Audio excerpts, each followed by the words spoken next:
Hey everyone, this is Nitro. With the major update released, I thought I would go over the new features that were added in this major update so that people are aware of them. So first of all, they made a few things more convenient. For example, you can click here to access your hero card instead of having to go through the top menu and then clicking the hero card there. Second, they have added a new feature in chat. In guild chat, you now see the summons of your guildmates. I don't know if that's a good thing or not, but you do see it there. I also noticed earlier I saw the summons of people on my friends list as well. I don't know if it's showing up in guild chat or in another chat, but I definitely saw my friends' summons appear instead of having to always check, let's say, the system page to see what's been happening. So that was two fairly interesting things that they added. Not sure how I feel about those UI changes. There was also a UI change where when you're doing, let's say, a battle with someone in this section, you can click on there's on the bottom now, there's like some buttons you can click to continue battling with that person. So if you're doing like a pub match for, let's say, infantry training, you can click those buttons there to continue instead of having to recreate or rejoin with like a pop-up here in the top left kind of thing. So just a few new features that are, I guess, user interface improvements. Improvements with a quote, because some people are not a fan of seeing the summon results of guildmates in the guild chat. Other than that, in terms of events, of course, there was the new banner with Hilda and Werner. There's, as usual, a share event where as long as you share it, you're going to get 50 Trinity Crystals. And then there is a Forbidden Battleground event. So the Forbidden Battlegrounds are always fairly interesting. They're pretty difficult battles. They're really meant for endgame players. You can clear the first few very easily, but like the level 50 and level 60 and the achievements generally require a lot of skill to get. So the first two open very early, then the next two open in another 7 days. So I'll definitely do these fights soon enough. Probably later today, but we'll see. So Forbidden Battlegrounds are always fun, at least in my opinion, for playing. I know a lot of people get stressed over them, and they give pretty darn good rewards. Like here we can see we can choose a Surge Stone selection pack. There's 3 of those. There's 100 skin vouchers. There's some magic ooze. I don't know for what that's worth. And this is our accessory: gold, crystal selection pack, pure heart selection pack, bond elves, and eternal moon splendors. So good rewards. The nice thing about Forbidden Battleground though is you can play it as many times as you want. It uses no stamina. So if you're struggling to clear it right now, you can maybe wait till like the last week, which is actually in April the 7th. So pretty long term event. Like I guess there's 28 days to this, so you got lots of time to do it. There's no need to rush and do it the day it appears. And finally, they've also added a new section to the Twisted Fate as well. So like the Forbidden Battleground, Twisted Fate can be cleared as many times as you want to attempt them. They use no stamina either. It's just for earning challenge points. So a lot of battles to do, or a lot of new features added, and I'm just gonna have to find some time to do them because I'm also running that alt account. But yeah, I'm excited about all of these new features overall, or these new challenges, if you will. There's no way, frankly speaking, there's no way my alt account can handle any of these, but my main account will be having a lot of fun with them. So most likely I'll start playing them this weekend. There's just no time for me right now. So is there anything else? Well, in the store, it being a major update week, there's the usual packs, and there's 4 of them. You have the custom exclusive one for 150 challenge points for $50, with also 2 epic martial spirits to upgrade it. There is the Tomb of Muscle Trading that gives Aniki workout machines, so you can get 21 of them out of this one. There is the huge Trinity voucher gift box with the 15 Trinity vouchers and 692 crystals for $20. And of course, the Class Mastery gift box, which is ridiculously expensive. It gives you tons of materials and runestone to upgrade a hero, but it's $100, which is honestly insane. So none of those have really changed. They're the usual ones that appear every time there's a major update. Some other additions include the fact that there is now the main story has increased further. If I just click on this in the top right, we can see that there is now chapter 26 here. So they've released chapters 26 to 30, which adds a whole bunch more locations to clear. So there's more Danger World maps, more of these Idrisil's memories, presumably, maybe, right? So you can see here Idrisil's memory maps, 3 of them, and yeah, so more content to clear. They've added quite a bit of content into this update. As I said, I'm gonna have to go through all of it fairly slowly, just a bit of it every day, and I'm sure I'll get through it all. But I'm not going to be pushing to get them done day one. And in addition to that, another thing that they've added is in the training ground. All right. So the training ground, they've unlocked a bunch of additional soldiers. For example, the very poorly named Phalanx soldiers, as opposed to Phalanx, whatever. Hopefully they'll rename it, but they've added these soldiers, the Phalanx soldiers, right? And they just function like, well, they're kind of interesting. Right? When you're attacking with them, their damage increases and they ignore class disadvantage. So if you have these soldiers equipped and you're attacking with them and you're fighting against an infantry character, you're not going to take additional damage or anything like that. So. But on the defensive, you will still suffer from the class disadvantage effect. So that's why I said they're kind of interesting. Not sure what I think about them, but I'll raise them to level 5 for now. Along with like pretty much everything else that I have, except for the Vanguard Lancers that I think are utterly useless. The next soldier, they pretty much added a whole ton of soldiers realistically, that were previously locked. The Barbarian Warrior has also been released, right? So this soldier, in my opinion, is really limited by the fact that only 4 heroes can use them, right? And the 2 that would be most likely to use them would be Lanford and Sakura.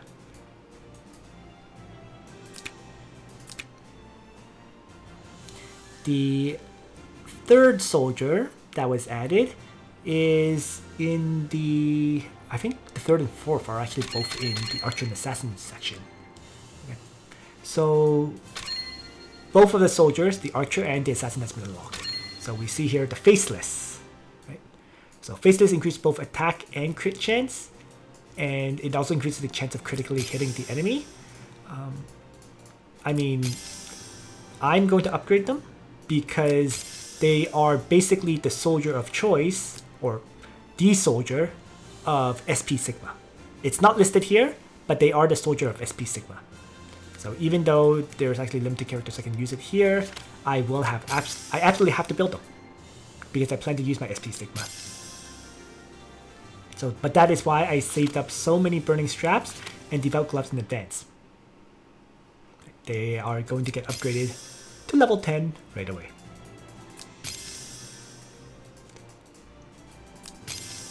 Oh, I hate how slow this is. You have to wait for this upgrade selection thing to appear.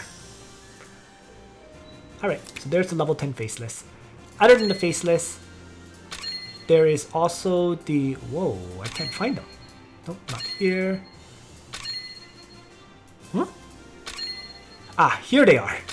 The Elven Cavalry Archers. So the Elven Cavalry Archers, instead of Elven Wolf Riders, I also have to upgrade because they are used by Illustrial, and she is one of the heroes that I use. So, well, to be fair, they're not a must upgrade for me because I can choose to continue to use the Bone Dinos. I do have the Bone Dinos at level 10, so, and she does use those as well.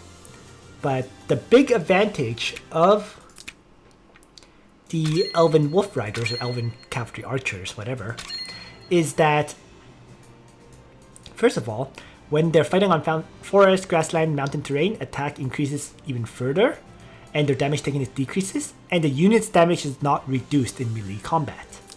Right, so that's a very, very big advantage. They can do full damage in melee combat. Kind of like, I believe, Samurai, right? Unit damage is not reduced in melee battles. So, same effect with the Elven Cavalry Archers.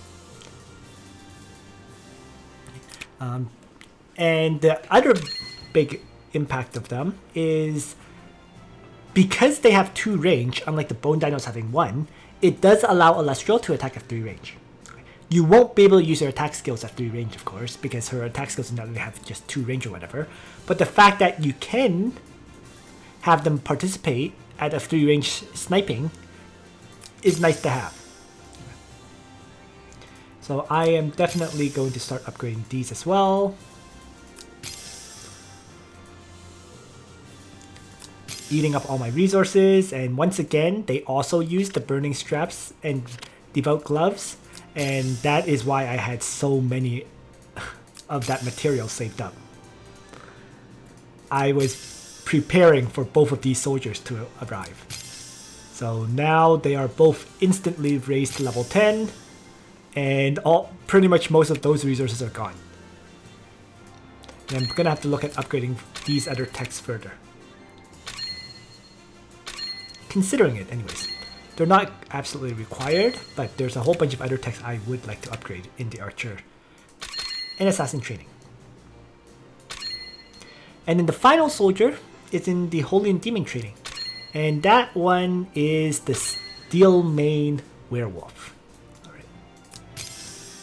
So, these ones are very interesting. They are a demon soldier, but they're actually kind of ridiculous in what they do. You know, after battle or action, they get a hit point restoration effect. Okay?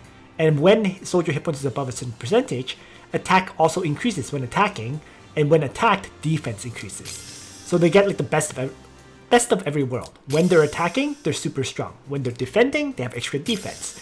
They restore hit points pretty consistently, making them difficult to deal with in general. Their only weakness, which for granted is a pretty big weakness, is that they're super vulnerable to Holy. But you can see the characters who can use it. Akaya, Bernhard, Juggler, Sonya. Right?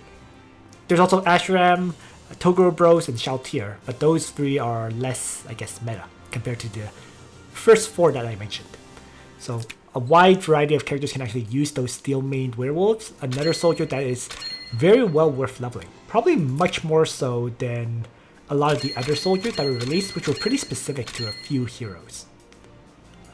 One other thing is, actually, those new Lancer soldiers, the Phalanx soldiers, they can be used by both Bernhard and Hilda, and Ultimuller, and Vargas, and Emmerich. So there's actually a decent range of characters. I mean, the most likely ones would probably be Hilda and maybe Bernhard, but you can kind of see that there's a decent number of people who can use it. Even Shaltir, if you have her built. I know someone who does. Me guy. Alright, and that covers the new soldiers and their utility. In terms of 3C skills, of course Werner and Hilda got a 3C, but the ones that were released this time around were Lambda, Ashram, and Oliver. Olivier. Jeez. Oliver, Olivier is so similar. So, Ashram, first of all. His 3C, Killing Wind. Right? It's another massive attack one, and you can also get Wind Ride from it before battle. And after use, it does lose damage, but the thing is, so what, right? There is no cooldown. So the point of this whole Killing Wind skill is you use it, it turns to Decimate. And then I think when you use Decimate, it turns back to Killing Wind. So, and then you can use Killing Wind again. So it just allows you to keep using an attack skill. It's kind of like his whole, Decimate and Counter-Strike thing, but yeah, keep in mind that when in Decimate form, you can always revive as long as your passives aren't disabled. So it's a great, great, great skill for him. So after Ashram, there is Lambda, I said, right? Lambda and Olivier. They're going to be harder to find. I'm actually not sure where those two heroes are for me. Oh, here's Lambda. Lambda's 3C is big for her if you use it. Right. Sacred Tree Aura. The passive effect is when on forest, immune to attack and ink reduction, and effects that silence active skills. AoE hits, 5 range, right. 0.35 times damage to all enemies with 5 blocks.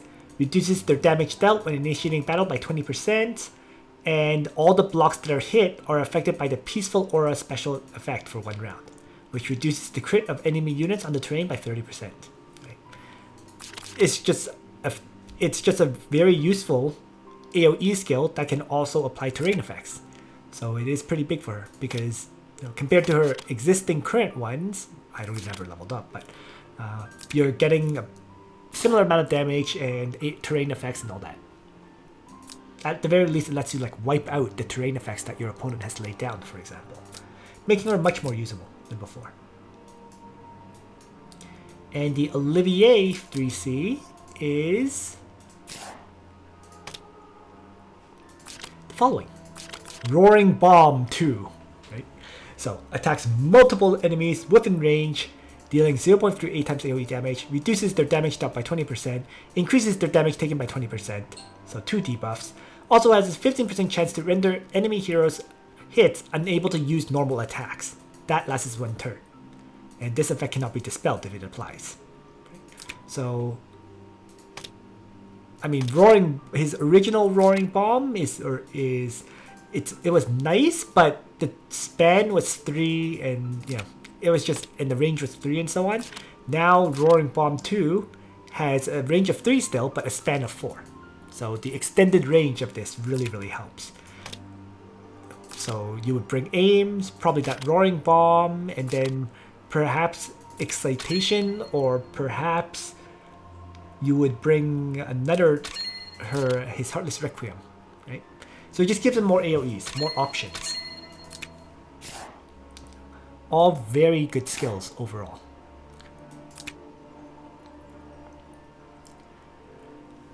The figurine wall apparently added a few... Part of the reason we're getting all of those clays or whatever you want to call them, the materials for upgrading this, you noticed. See? That's right, this is the place where you can put your various figurines on display. Interesting. Don't you call them figurines? You don't have any figurines yet? I do have figurines. Why is it going through the basics for me again? Blah, blah, blah. You can buy them.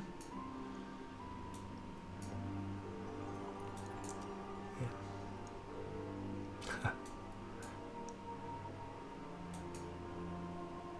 Sure. Took a while to go through all that. But yes, there are now more figurines. You know, Almeda, Yulia, Ledin, Chris, Lance, Narm. So they added more of them that you can purchase. I think they added more soldiers as well, unlike before. And same thing with NPCs. Right. Before there, I think there was only Fafnir. Now there's more dragons, a few more Anarchies, and stuff like that. So they're slowly adding more things here for people to create, I guess, very pretty showcases of those figures. Personally speaking, the main reason I get the figurines is because of the feats. So if we look here, if we click on the missions page now, there is now a tab for figurine. And in this tab, for example, if you get the Matthew, Grenier, and Almeda figurine, you can get 30 Trinity Crystals. If you get the Ledin, Lion Dance Celebration with Chris, Marshall, Bliss figurines, you can get 30 Trinity Crystals. That one kind of sucks because you can't buy those skins anymore. Wow. So that was kind of difficult to get. Right? For example, I really actually wanted to buy Ledin's Lion Dance Leader skin. Right? And you have to have the Lion Dance Leader skin in order to unlock the figurine of it. Weird that they put such a specific requirement for that feat. This one. Well, but yeah. So there's various feats here that you can do. Some of them give crystals, some of them just give more magic ooze. But the crystal ones you should definitely do if you can. I think that pretty much sums it all up. So, thank you for watching, everyone. I hope you found this information useful to you. And on that note, Nitro out.